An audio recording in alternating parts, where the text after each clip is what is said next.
Sir, video is not playing. Yes, sir. Volume ಬರ್ತಾ ಇದೆ.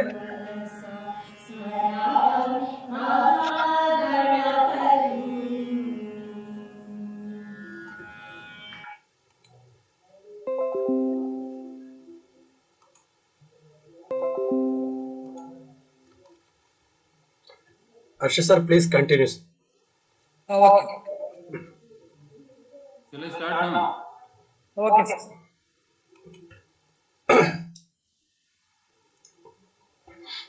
Niranjan. Sir, Sundresh sir. Yes sir. Sundresh sir.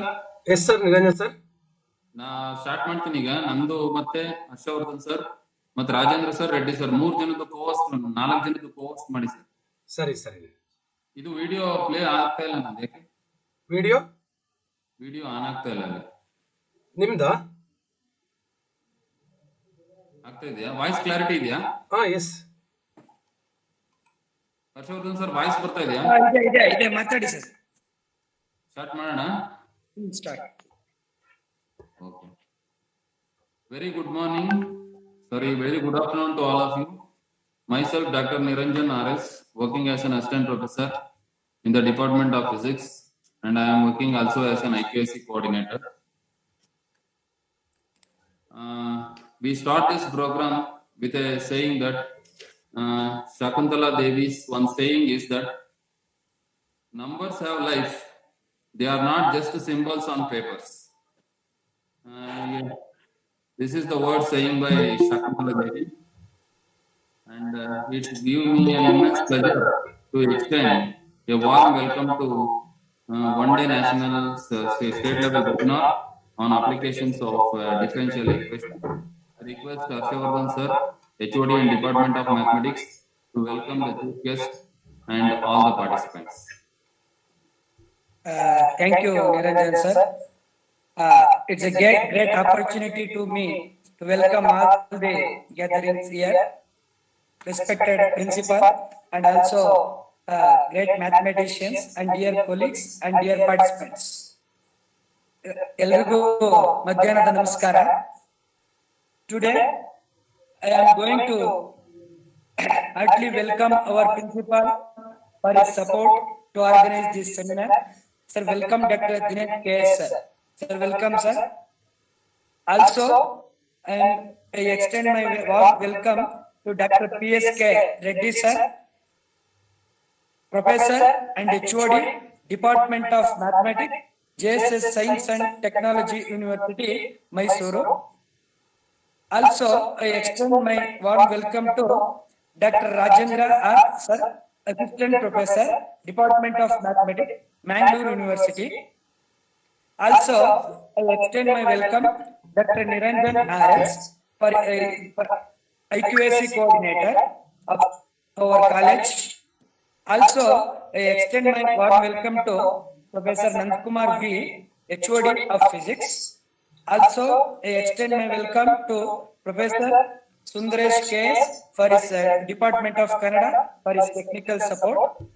And also, I welcome all the professors from the state, across the state. Also, I welcome all the participants from different states of our country. At the same time, I am going to introduce two great personalities, those who present the those who are going to deliver a lecture here. First, I am going to introduce a great mathematician, Dr. and Professor P.S.K. Reddy sir, Professor and Head of Department, JSS Science and Technology University, Mysuru. He was born on 12/6/1982 and is completed his Doctor of Science, that means DSc, Behrampur University, Behrampur, in the year 2016. Also, Sir has completed Doctor of Philosophy in the University of Mysore in the year 2009. Also, Sir completed his Master of Science in the University of Mysore with the first class with distinction at the year 2006. Also, his research interest areas are discrete mathematics, real functions, and differential geometry. Also, nature of current interest is sine graphs, marked graphs, graphs algorithm, spectra in graph models, graphs associated with group and rings, differential geometry, and real functions. Sir has 12 years teaching experience. He worked in different colleges, different engineering colleges in Karnataka. He is worked as senior lecturer at Department of Mathematics, Rajiv Institute of Technology, Assam. Also, Sir worked as assistant professor, Department of Mathematics, Acharya Institute of Technology, Bengaluru. Also, Sir worked as associate professor at Department of Mathematics, Acharya Institute of Technology, Bangalore. And Sir worked as associate professor at Department of Mathematics, Siddhganga Institute of Technology, Tumkuru. And Sir presently working as a HOD at the Department of Mathematics, JSS Science and Technology University. Sir has more than 17 years research experience. He got honorary fellowships like FSSC by Society for Sciences, F5SEC by Society of Ecological Communication. Under his guidance, there are 9 candidates awarded PhD degree, and they have lent voluntarily technical guided for 4 PhD candidates. Now there are 4 candidates are pursuing PhD under his guidance. He is the member of more than 17 academic bodies, like life member in Ramanujan Mathematical Society, life member in Academy of Discrete Mathematics and Applications. So he is member of 17 more academic bodies. Also, Sir is the member of educational board member of more than 11 national and international journals like American Journal of Mathematical Sciences, Advances in Applied Mathematical Analysis, Global Journal of Pure and Applied Mathematics, International Journal of Mathematics Research, Canadian Journal of Computing in Mathematics and Natural Sciences, Engineering and Medicine, International Journal of Computational Science and Mathematics, International Journal of Applied Engineering Research and Technology, Bulletin in Mathematical Sciences and Applications, International Journal of Discrete Mathematics, Chinese Journal of Mathematical Sciences, International Journal of Mathematics and Science and Technology. Sir gives more than 20 invited talks. He was attended and presented presented the papers in more than 12 international conferences, more than 21 national conferences, and more than 13 workshops. He was organized 3 international conferences. He published more than 160 papers in international and national reputed journals. He published more than 80 books. He edited chapters in their books. His publication citations are 556. The H index is 13 and item index is 19. It's my pleasure and it's my opportunity to introduce sir. Also, I am going to introduce another great personality, Dr. Rajendra sir. ಅವರು ನಮಗೂ ಕೂಡ ಗುರುಗಳು ಮತ್ತೆ senior Rajendra sir Mysuru university ಇದ್ದಾಗ ನಮ್ಮ senior ಮತ್ತೆ ಗುರುಗಳ ಸಮಾನ ಗೈಡ್ ಇದ್ದಂಗೆ. The Rajendra sir has completed MSc, MPhil and PhD in University of Mysore. He has more than 40 years professional teaching experience. His research areas are algebra fiber bundles, graph theory, and so on. There are four candidates pursuing PhD under his guidance. He has completed UGC sponsored project titled Some Results on Algebra Bundles. He published papers in more than 27 international level reputed journals and more than 3 national level reputed journals. He published 2 books also. He presented papers, poster presentations in 3 international conferences and 9 national conferences. Sir, as the membership of professional bodies like Life Member of Ramanujan Mathematical Society, Life Member of Indian Mathematical Society, Life Member of Association of Improvement of Maths Education, Life Member of the Indian Science Congress Association, Life Member of Swadeshi the Vijnana Andolana, Member of International Association of Engineers. Sir, thank you, sir. Sir, thank you very much, and also welcome one and all. Thank you.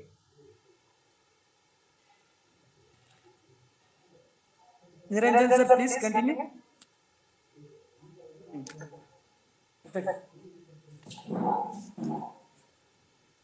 Thank you, Harshvardhan sir, for your nice presentation on the welcoming the gathering, as well as the very nice introduction of the two chief guests. Thank you very much, sir. Now I request PSK Reddy to continue the session. Sir, PSK Reddy sir, please continue the session. Okay, thank you, sir. First of all, I must congratulate the principal of the college, Dr. Dinesh K.S., and Dr. Niranjan sir, IPSC coordinator, Professor Harshvardhan, head of the department, for organizing such a beautiful conference, state level webinar on applications of differential equations. And today, actually, this session was followed by 2 lectures. I am not going to be discussing much more here. After me, actually, my senior will talk in more detailed manner. My senior, as well as my teacher, actually, he is a wonderful person. He will give you the very nice examples here. The today's topic is applications of differential equations, the theme of this conference. So, as you all know that what is the differential equations here is an equation which involves dependent variable and its derivatives. And moreover, you know what is the degree of the differential equation, which is the highest degree appears in that differential equation.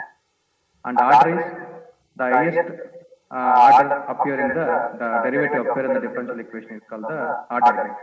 And you know that suppose we have the first order, first degree differential equations are there, and you know how to solve those differential equations by using the variable separable method. What do you mean variable separable method here? In an equation, you just separate the variables separately, one side y variables and one side x variables. Once you integrate them, you will get a solution here. That is one method. Other one is solving the differential equation by the homogeneous differential equation. And then if the differential equation is linear, again linear differential equation, we can classify it into 2 ways. One is linear differential equation y, other one is linear differential equation x. What do you mean linear differential equation y? When the differential equation is of the form dy by dx plus p into y equal to q, that is called the linear differential equation y. In general, p and q are the functions of x here. Similarly, we have a linear differential equation x that also can be solved using the generalized solution here. The linear differential equation x is dx by dy plus px equal to q here. And again, one first order first degree differential equation you can solve by the exact differential equation, and even by reducible to linear and reducible to exact. And apart from that, we have the orthogonal trajectories here. What do you mean orthogonal trajectories here? So suppose we have a family of circles are there. Suppose circle is there. What is the another curve which they intersect about 90 degrees? That is called the trajectory here. When we have a family of circles are there, we should find the another family of circle where each point of the another family will intersect the each member of this family will going to be 90 degrees. That is called the orthogonal trajectories here. So all those can be solved in the using these techniques by variable separal method. Sometimes the differential equation, governing differential equation is going to be in a linear form. You know how to solve all these things. Now the today main the theme of this today's webinar is application of differential equation. We have so many applications are there for differential equation in all the disciplines, just like engineering, physics. In most of the disciplines, we have applications here. But what do you mean this application means? We just study the concept of the statement, then we will going to be just like form the differential equation. The moment you form the differential equation, you will get the solution. I hope this introduction is much more enough. Then I hand over the session to my senior Dr. Rajendra to continue his topic on applications on differential equation.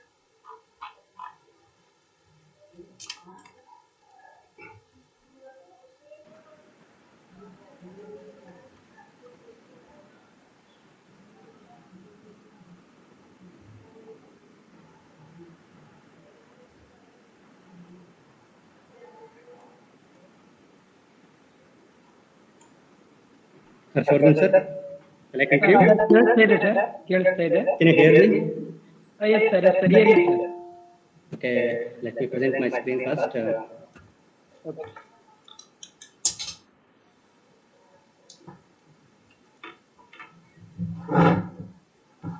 Is my screen visible now?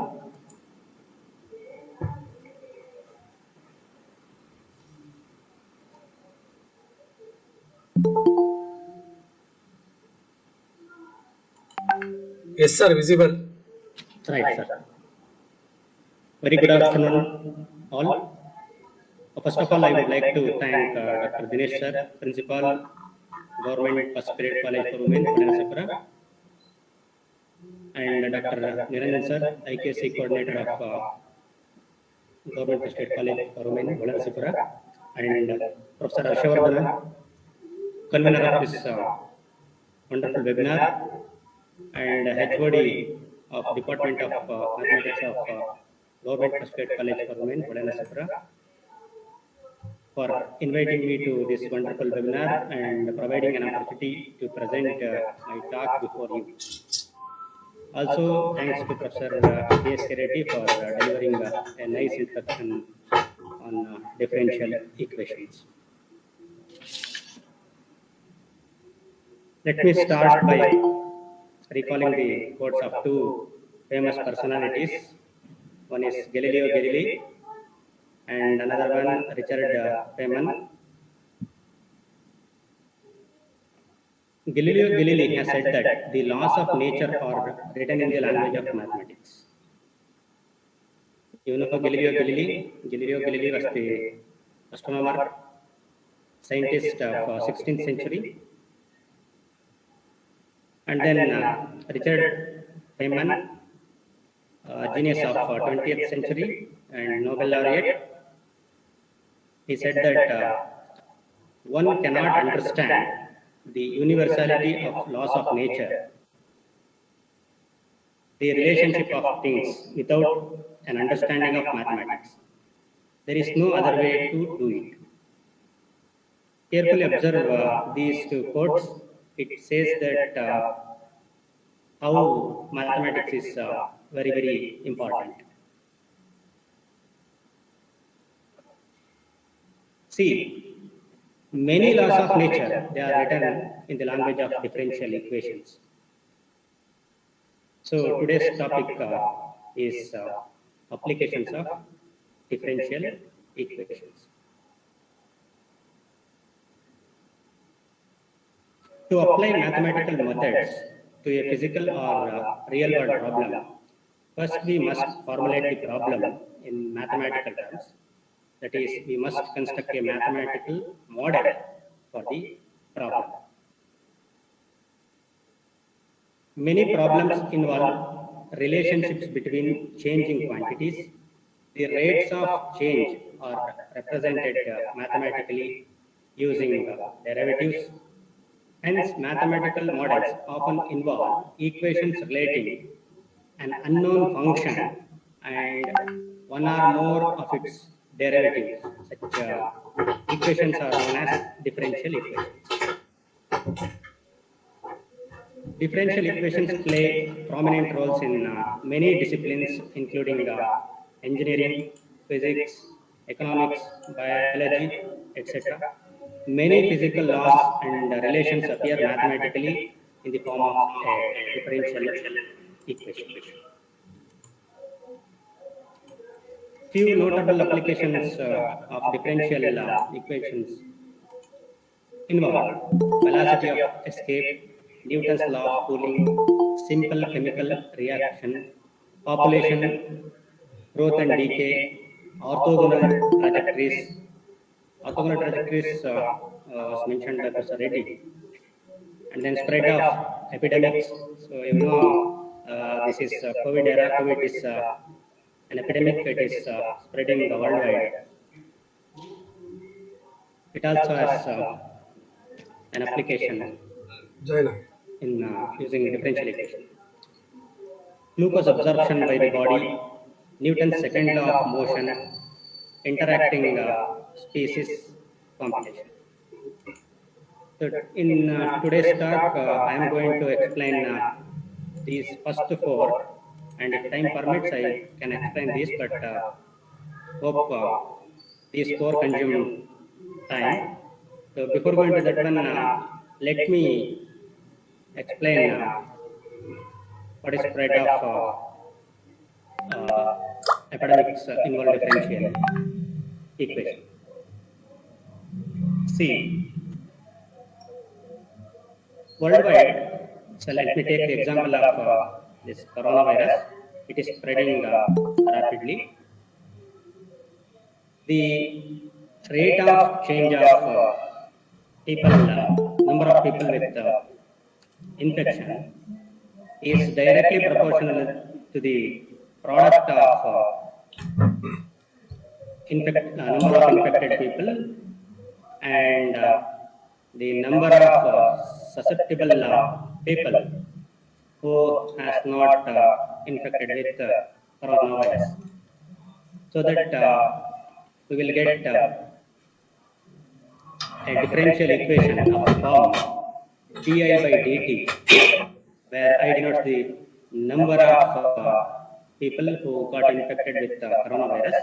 Di by dt equals some constant k into capital I times s minus I, where s minus I denotes the number of susceptible people who got no infection. Okay, if you solve this differential equation, you will get a solution of this problem, so that you can predict the number of people with infection at a time t. Okay, and similarly, you can go for this glucose absorption by the body. See, the rate of change of glucose present in the body is directly proportional to the glucose present in the body. So we will get a differential equation of first order. We can solve it and we get a solution, and we can analyze how our body absorbs glucose. Okay, so this is very useful for diabetic patients. Next, all of you know Newton's second law of motion, so I'm not going to discuss this one. Next one is interacting species computation. See, if there are two or more species coexisting in some island, then clearly the population of one species is depending on other species. So, for example, if you consider an island with only two species, one species is human and another one is snakes. Okay, uh, the number of snakes that depend on number of snakes as well as number of humans, because humans are going to kill it. See, if one species is not harmful to other species, then they'll coexist and population will be in exponential form. But things are not like that. So humans kill the snakes and snakes also kill humans. So here we should write two differential equations and we need to solve two simultaneous differential equations. Okay. Uh, Let me go to first one, velocity of escape.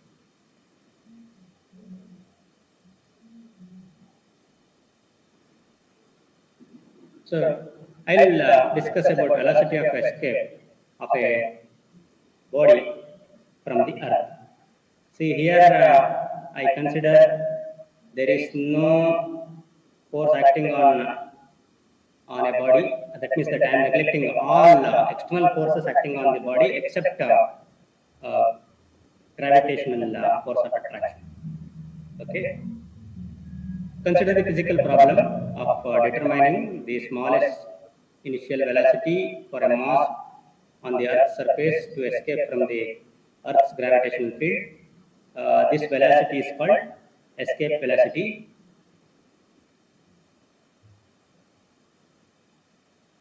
According to Newton's law of universal gravitation, the gravitational force between two massive bodies is proportional to the product of the two masses and inversely proportional to the square of the distance between them. That is, F is proportional to capital M into small m by r square, where m is the mass of the body and capital M is the mass of the earth and r is the distance between earth and that body. And you can write it as F is equal to minus k into capital M into small m by r square. Okay.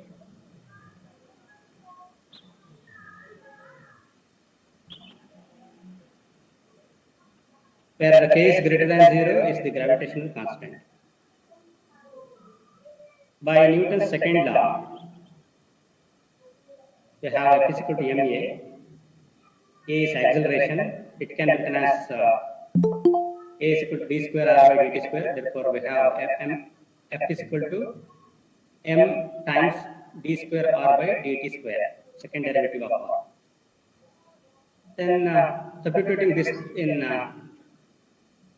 equation 1, we get m times d square r by dt square equals minus k m into m by r square. This implies that d square r by dt square equals minus k times m by r square. You cancel m on both sides, you'll get this thing. Now, expressing the acceleration in terms of velocity and distance, we can write d square r by dt square as d by dt of dr by dt. That is nothing but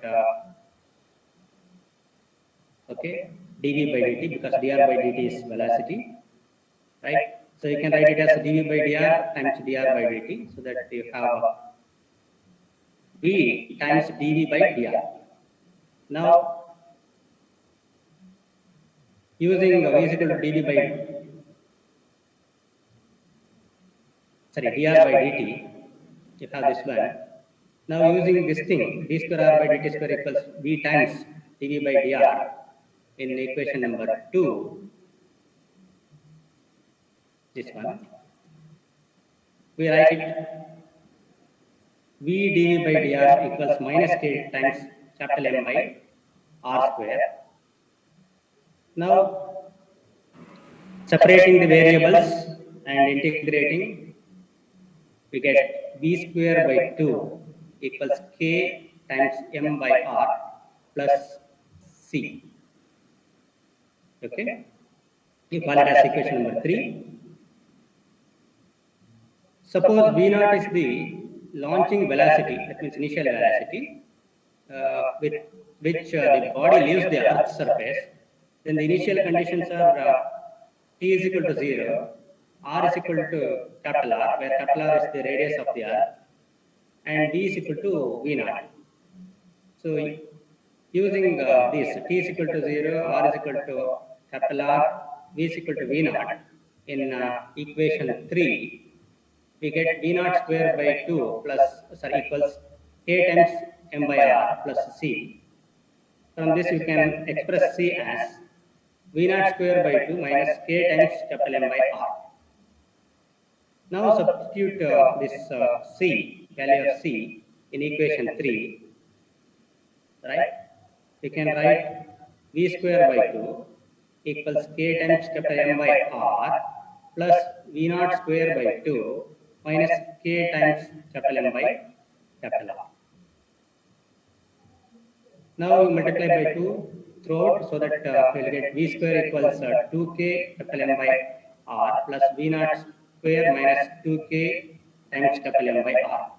Now, as small r tend to infinity, okay, the quotient K capital M by R tend to 0. That means this thing tend to 0 as R tend to infinity. So what happens? The velocity is always positive. See, you can neglect this term. Okay. So this is a very, very small quantity. If V square greater than 0, okay, here that's mistake. Positive if V square greater than 0. Thus, for any R and M, V square greater than 0 provided, V naught square minus 2K M by R is greater than equal to 0. This implies that V naught greater than equal to square root of 2K times capital M by R. Thus, the minimum velocity for the body to escape from the Earth is V naught is equal to square root of 2K capital M by R. Since the acceleration due to gravity, that is denoted by small g, it is given by g equals K times capital M by capital R square. So using this thing, we can express capital M is equal to small g capital R square by K, and substituting for capital M in equation number 5, we get V naught is equal to square root of 2K G capital R square by capital R into small k. After simplification, we get square root of 2GR. This is the escape velocity for the body to leave from the Earth. Note that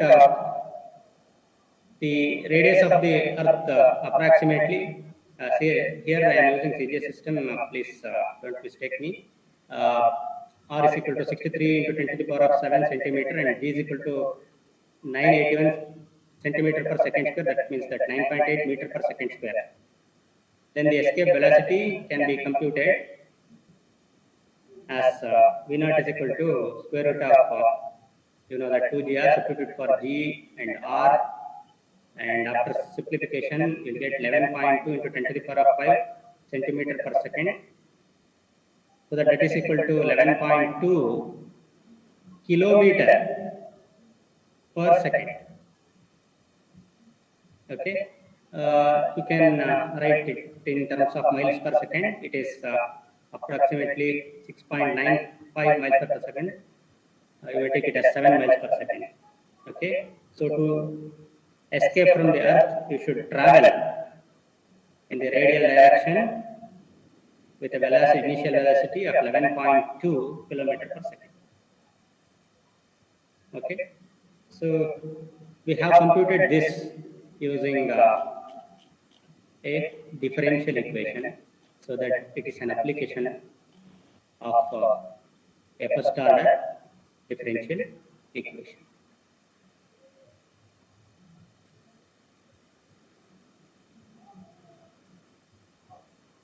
Now we can see, since this see here small g denotes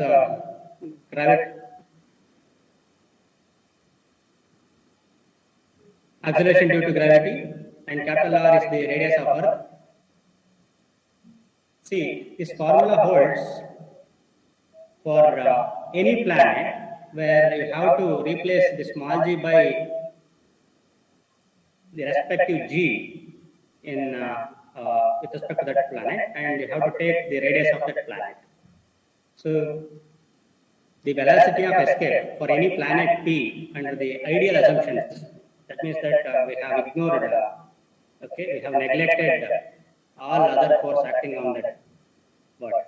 Okay. Assumptions is V is equal to square root of 2 Gp Rp, where Gp is the acceleration due to gravity at the surface of P, and the Rp is the radius of the planet P. This is true for any cosmic body, so you can use this thing to our moon also, so that escape velocity of the moon is given by square root of 2 gm times rm, where gm is the acceleration due to gravity of the moon and rm is the radius of the moon. You know that radius of the moon is 1080 miles, and acceleration due to gravity is 1.00485 into 10 to the power of minus 3 miles per second. Substituting this into this equation, you'll get escape velocity V equals 1.47325, approximately 1.5 miles per second. Okay, this is for the moon. So just you need 1.5 miles per second to escape. To escape the gravitational force of attraction of the moon in the radial direction. Okay. Now let us go for second application, that is Newton's law of cooling. Let capital T be the temperature of a body at any instant time t, and Ts be the temperature of the medium around the body, temperature of this surroundings of the body. The Newton's law of cooling says that the rate of change of temperature T of a body is directly proportional to the difference between T and Ts. This can be written mathematically by a linear differential equation of order 1, d capital T by dt equals minus k times T minus Ts, where minus k is a constant of proportionality and we take k greater than 0. Okay. See, just we are writing this sign, minus sign, because we are considering k positive, and if this minus k is positive, clearly temperature increases, and if this minus k is negative, then temperature decreases. In many cases, we are going to compute temperature compute in a situation where temperature is decreasing. Therefore, we are considering minus k where k is positive. Okay. This differential equation can be solved using separating the variables. So it is mentioned by Professor Reddy. Just you write separate the variables and integrate, so that we'll get integral of dt by t minus ts equals minus k integral dt plus integration constant c. So after integration, you'll get the log t minus ts equals minus kt plus c. And taking exponential on both sides, you can write t minus ts equals a into e power minus kt, where a is e power c is constant. So e power c is constant. So we are taking a constant, so arbitrary constant. So this implies that t is equal to ts plus a times e power minus kt. Okay, so let us solve a problem related to Newton's law of cooling using this solution. This is solution for this differential equation. Okay, so a problem. A thermometer reading 70 degree Fahrenheit inside a room is brought into outside where the air temperature is 10 degree Fahrenheit. 3 minutes later, the thermometer reading is 25 degree Fahrenheit. Find the temperature reading at various later time. Also find the temperature reading 5 minutes after thermometer is first brought into the room. So we will consider let T be a temperature, T be the temperature of thermometer with respect to time T. We are measuring T in minutes, and Ts be the temperature of the medium around the object. We know that the solution of the Newton's law of cooling is given by T is equal to Ts plus A e power minus Kt, but here Ts is 10 degree Fahrenheit, therefore we are writing this as T is equal to 10 plus A e power minus Kt. So we need to find out this K and this A. To find A, we have the initial condition that 70 degree Fahrenheit at time T is equal to 0. The measured time at the instant when your thermometer brought into the outside medium. Then the equation 8 becomes 70 is equal to 10 plus A into e power 0. Here we are taking capital T is equal to 70 and small t is equal to 0.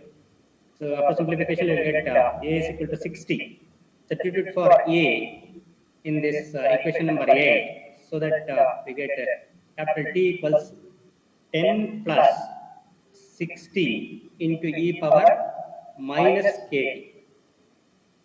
Okay, now we need to find out this K. To find K, use the condition T is equal to 25 degree Fahrenheit at T is equal to 3 minutes. Okay, so use this thing in equation number 10. Then equation 10 becomes 25 equals 10 plus 60 e power minus 3K. If you simplify this for K, you will get K is equal to 1 by 3 log 4, that is 0.462.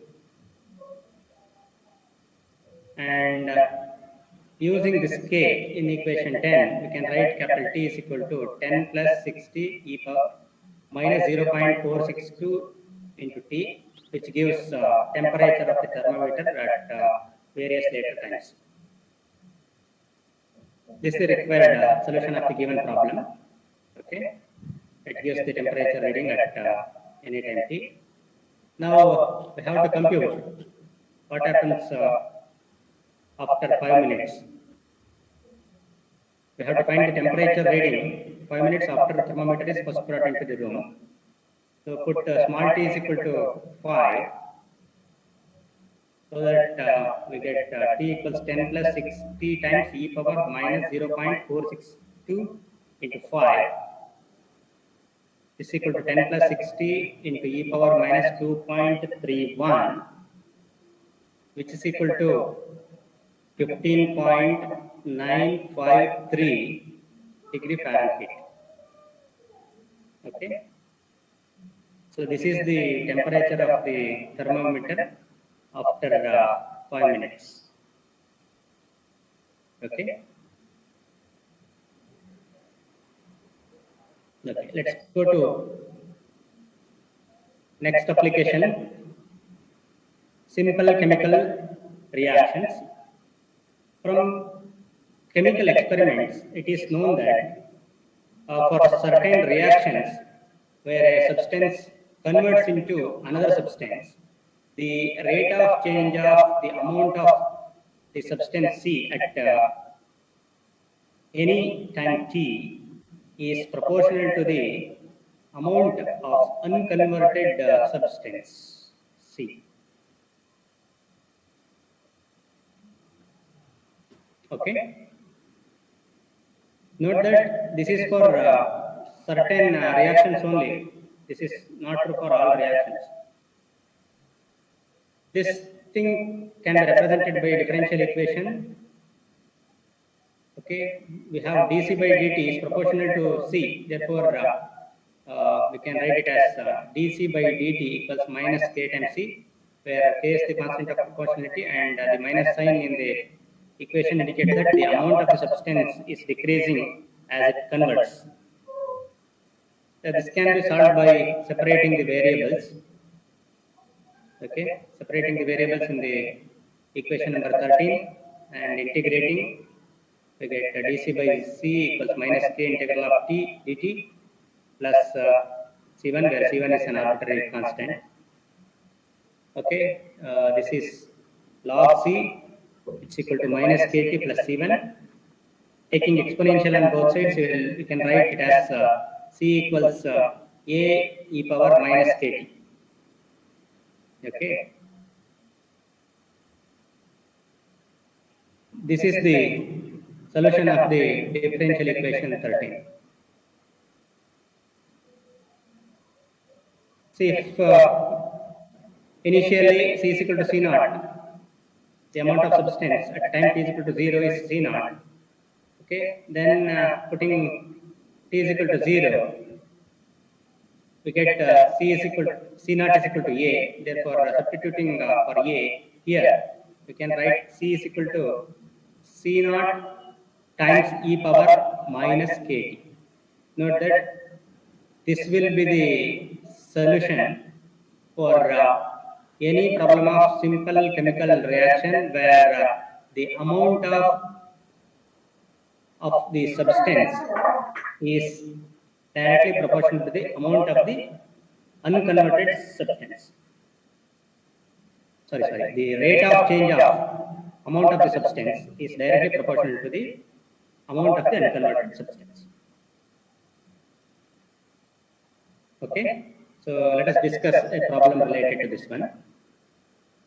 Suppose that a chemical reaction proceeds according to the law mentioned above. That means that where amount of the substance, rate of change of amount of the substance at a time t is directly proportional to the amount of the unconverted substance present in it.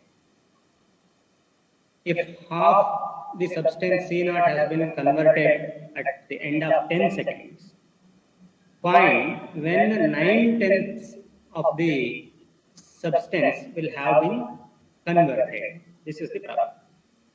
So, by this discussion, okay, if I take C is the amount of the substance and C naught is the amount of the substance when t is equal to 0, okay, capital C is the amount of substance at time t, then the solution of this problem of chemical reaction is given by C is equal to A times e power minus Kt. Now we have to find A and K.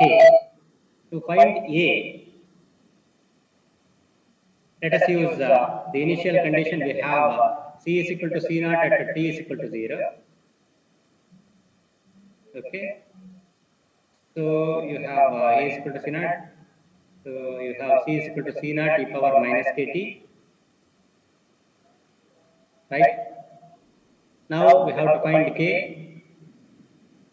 We use the condition C is equal to C naught by 2 at t is equal to 10 seconds. Then the equation 15 becomes C naught by 2. See, I am writing C naught by 2. When C naught by 2 converts, C naught by 2 remains. Okay. C naught minus C naught by 2 is C naught by 2. Therefore, we are writing this one. C naught by 2 equals C naught e power minus 10 into K.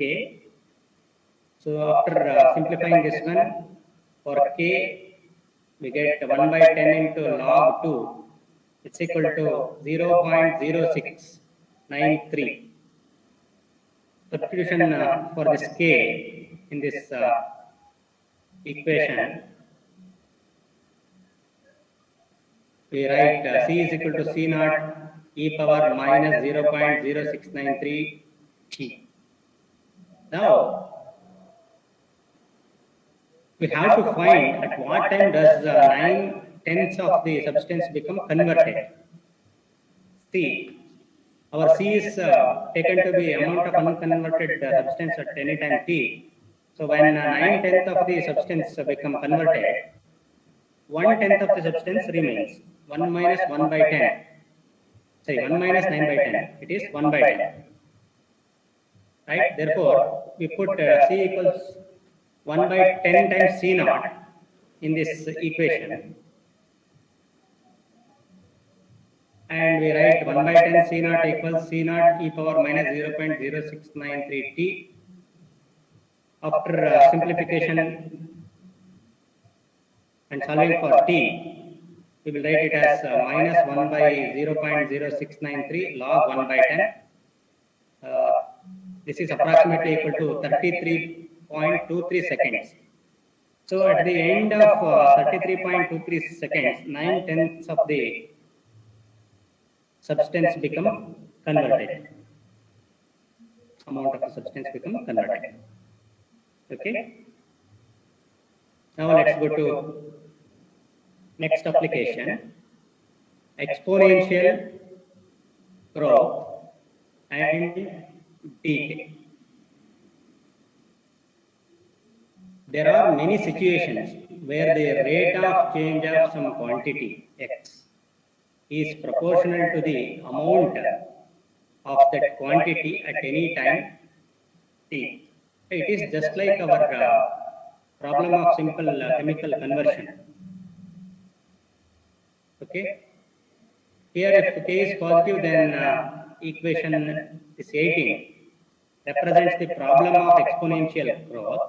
If k is negative, then it represents the exponential problem of exponential decay of x. Okay.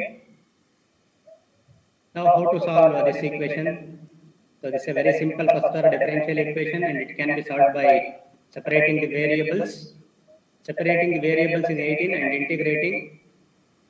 We get the integral of dx by x equals k into integral of dt plus c. So it is log x is equal to kt plus c, where c is arbitrary constant.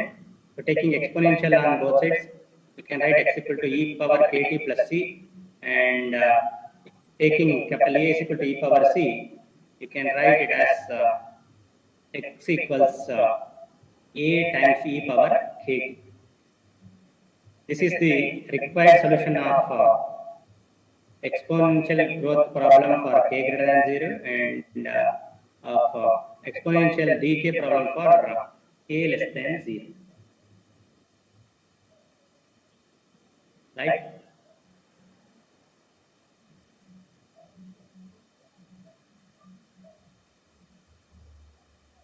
Let me take a problem of exponential decay.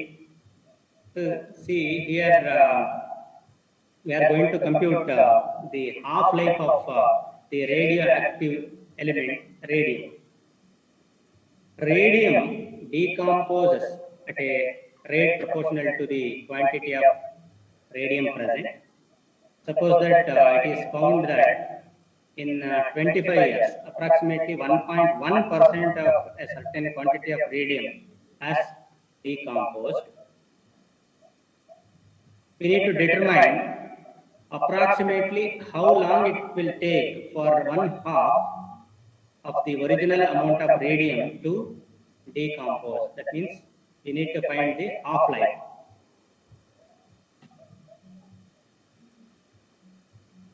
So let small x be the amount of radium present at any time t.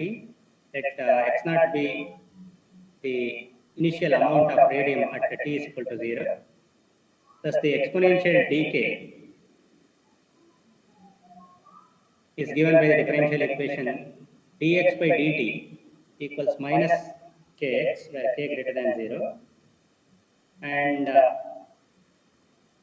its solution is given by x is equal to capital A e power minus kt. See, I am not writing this one because this is a simple first order differential equation. This can be solved by separating the variables. That means you can write it as dx by x equals minus k dt.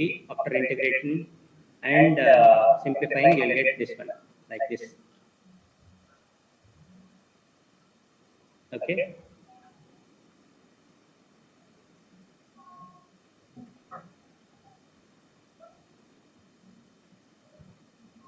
Now we have to find out capital A and capital K.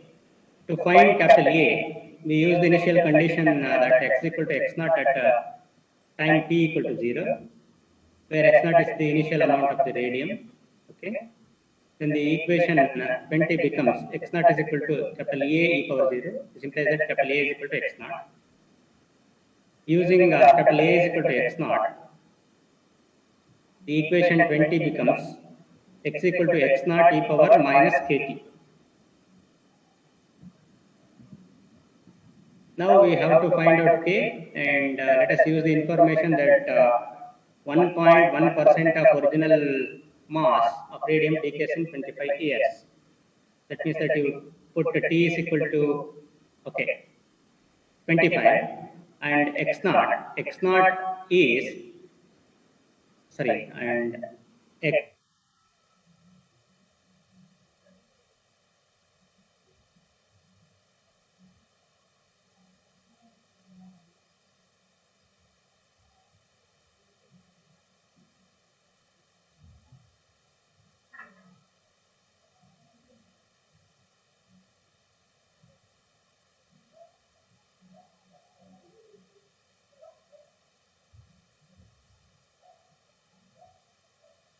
naught e power minus 25k.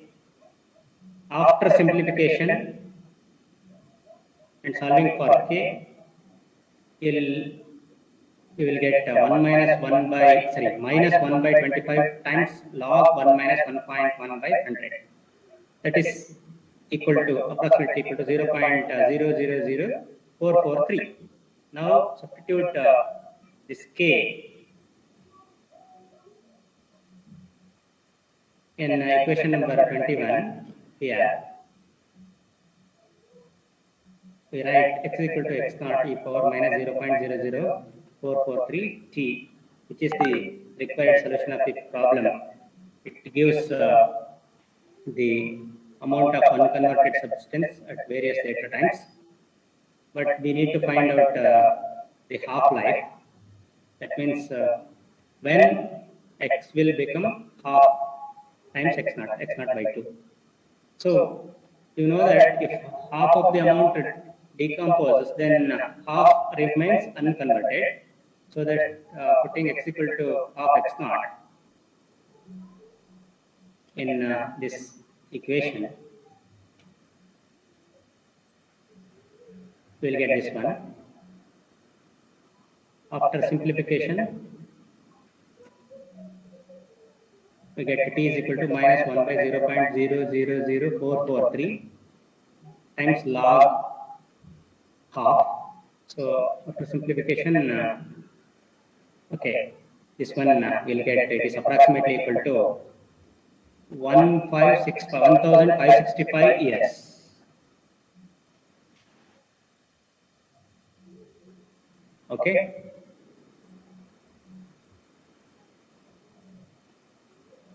Next, let us go to look at a problem on exponential growth.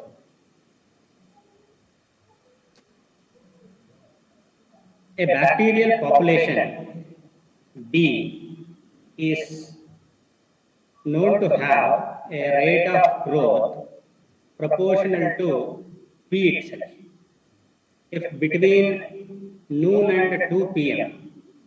the population triples, at what time no controls being exerted should B become 100 times what it was at noon?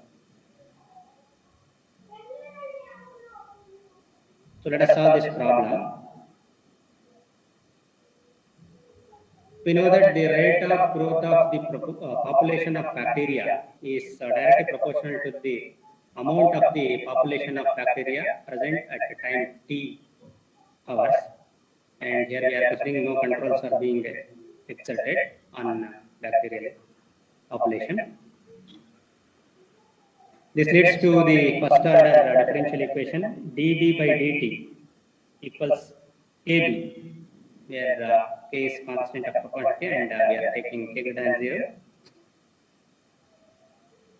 And this is a very simple differential equation. It can be solved by using separation of variables method, and we can write its solution as b is equal to c times e power kt.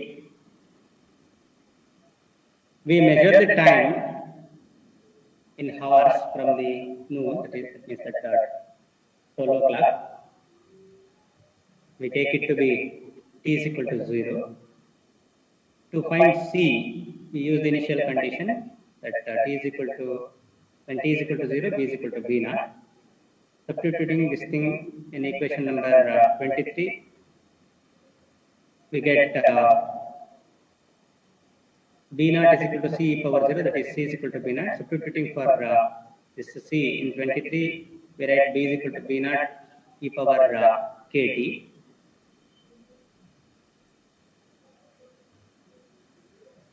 Now we need to find out k. If the population of bacteria triples the original bacteria,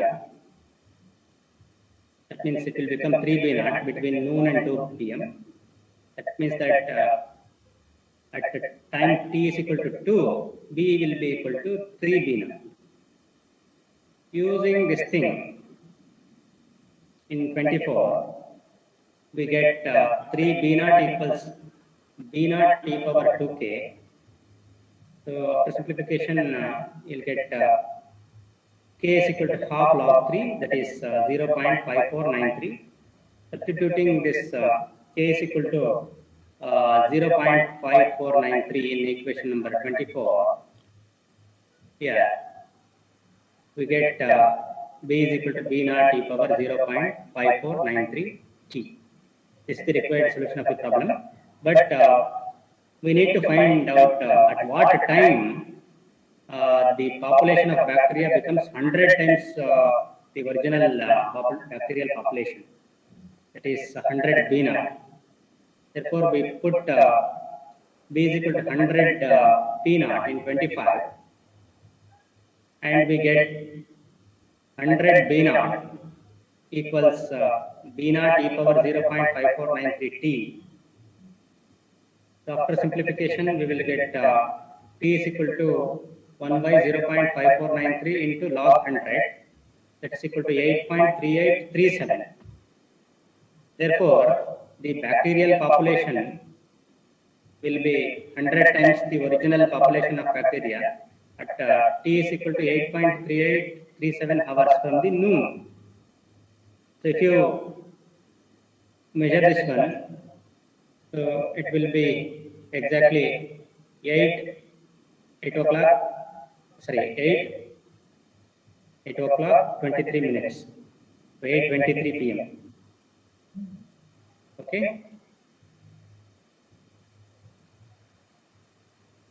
Now let me discuss about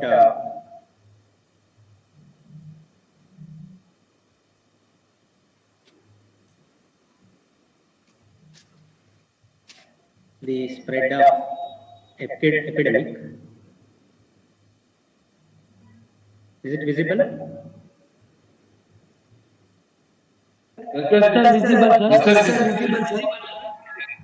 Okay.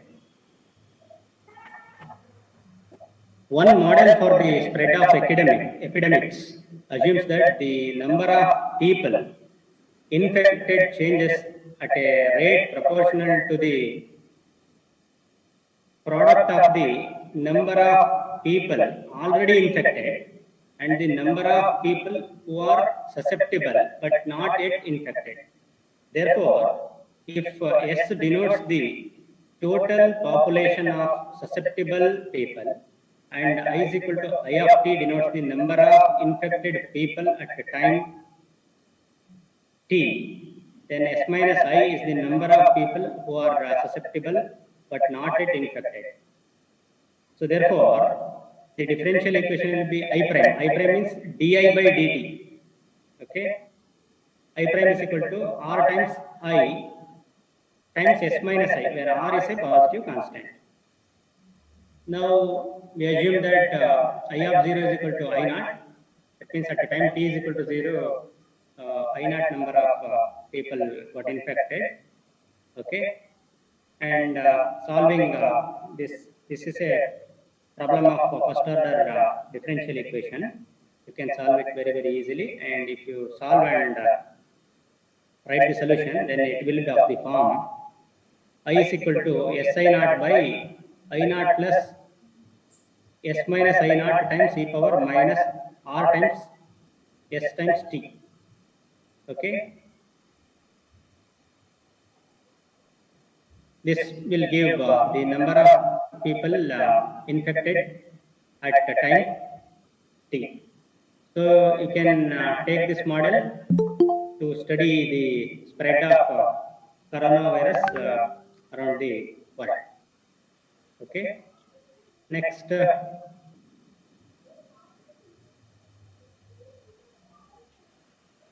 Let me explain glucose absorption by the body. Glucose is absorbed by the body at a rate proportional to the amount of glucose present in the bloodstream. Let lambda denote the positive constant of proportionality. Suppose there are G0 units of glucose in the bloodstream when T is equal to 0, and let G is equal to GT be the number of units in the bloodstream at the time T greater than 0. Then since the glucose being absorbed by the body is leaving the bloodstream, G satisfies the differential equation G prime is equal to minus lambda G. That means dG by dt is equal to minus lambda times G. So solving this differential equation, we can write G is equal to C times e power minus lambda t, right? And setting t is equal to 0 in this equation, and taking g of 0 is equal to g naught. That means at time t is equal to 0, g naught is the amount of glucose present in the blood. So we get c is equal to g naught, and after substitution we will get gt is equal to g naught times e power minus lambda t. You can complicate this simple problem. Okay, by injecting glucose intravenously at a constant rate of r units of glucose per unit of time. That means that here you are considering a patient who got admitted into hospital, and he is taking glucose intravenously. Okay. Then the rate of change of the amount of glucose in the bloodstream per unit time is given by the differential equation. It is G prime is equal to minus lambda G plus R. Okay. If you solve this equation and taking G of 0 is equal to G naught, the solution will be G is equal to R by lambda plus G naught minus R by lambda times e power minus lambda t. Okay, so this gives the amount of glucose present in the patient's blood in this complicated example. Okay, now let's go to Newton's law of second motion. According to Newton's second law of motion, the instantaneous acceleration a of an object with a constant mass m is related to the force capital F acting on the object by the equation F is equal to ma. Okay, let's for the sake of simplicity, let's take m is equal to 1 and the motion of the object is along a vertical line, that means straight line.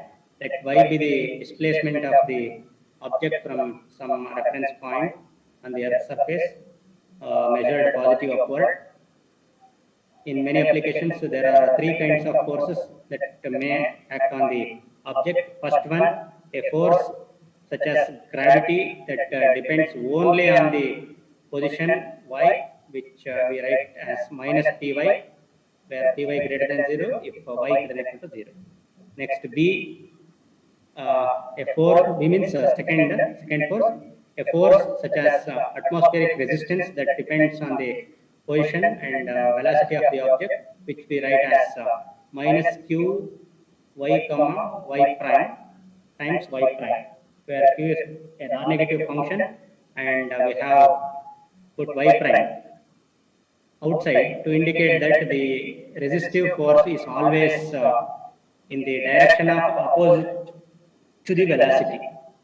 Next, third force, a force F is equal to F of t exerted from an external source, such as tow line from a helicopter, that depends only on t. In this case, Newton's second law implies that, okay, y double prime, that means d square y by dt square equals minus q y prime times y prime minus py plus ft. You can rewrite this equation as y double prime plus q y prime into y prime plus py is equal to f of t. Note that this is a second order differential equation. Okay, so I am not going to solve this differential equation. If you solve such differential equation, you will get a solution of this problem. Okay. Next application is that interacting species competition. Let P is equal to P of t and Q is equal to Q of t be the populations of two species at time t, and assume that each population would grow exponentially if the other did not exist. That is, in the absence of computation, you would have P prime is equal to AP and Q prime is equal to BQ. They are the first order differential equations. P prime is dP by dt, Q prime is dQ by dt, where A and B are positive constants. So you can solve independently and you will get the solution very easily. But one way to model the effect of computation is to assume that the growth rate per individual of each population is reduced by an amount proportional to the other population, as I explained in the beginning, snakes and humans in some land. Okay. So we will not write this equation. Okay. We will write equation as P prime, that is dt by dt is equal to AP minus alpha q. Q prime is equal to minus beta p plus bq, where alpha and beta are positive constants. See, from the first equation, you may see that the effect of population of q is there on t and here on q. Effect of p is there. Note that negative population doesn't make sense. So this system works only while P and Q are both positive. Now suppose that P of 0 is equal to P naught and Q of 0 is equal to Q naught, both are positive. Okay. After solving, it can be shown that there is a positive constant rho such that if P naught Q naught is above the line L through the origin with slope rho, then the species with population P becomes extinct in finite time. But if P naught Q naught is below L, the species with population Q becomes extinct in finite time. Okay, the curves shown, there are given parametrically by P is equal to P of t, Q is equal to Q of t, t greater than 0. This is after you will obtain this figure after solving these two equations and draw pictorially. Okay. Right. So we have discussed many applications like here I have explained velocity of escape, Newton's law of cooling, simple chemical reaction, population growth and decay, exponential growth and decay. So I have not discussed orthogonal trajectories, but I have explained the spread of epidemics, glucose absorption by the body, Newton's second law of motion, interacting species competition. See, what do you mean by orthogonal trajectories? See, if you have two families, capital F and capital G, if every curve of the family F cuts every curve of family G, then we say that F and G are orthogonal trajectories. Here, if one family is given, then we can find out the other family by using differential equation. First thing is that given a family, you find out the differential equation of that family. So that means you write in terms of dy by dx is equal to something. Now you know that two lines are perpendicular if and only if product of their slopes is equal to -1. Okay, so that here in place of dy by dx, you can replace minus dx by dy and solve the resulting equation. You will get the differential equation of the orthogonal trajectories. You can develop a method in polar coordinates also. Just I have explained in Cartesian coordinates. Okay, so let me end this talk. I am very much thankful to Dr. Dinesh sir, principal of the college, and Niranjan sir, IKC coordinator of the college, and Professor Shavadana, convener of this webinar, and HOD of the Government First Grade College for HOD of Mathematics of the Government First Grade College for Women, Pulanasipur, for giving this opportunity to present it before you. Thank you, one and all. And also I thank Professor Reddy for his nice introduction. Thank you, Rajendra sir. Really, it is a very nice presentation, and it is a completely detailed explanation. When I am studying in degree, we studied the differential equations. Yes, sir. Actually, we don't know what are the applications of differential equations. But now I understood that really the differential equations, first order and second order differential equations are a wide applications. Really very prolonged explanation, very detailed explanation of differential equations and their applications. Thank you very much, sir.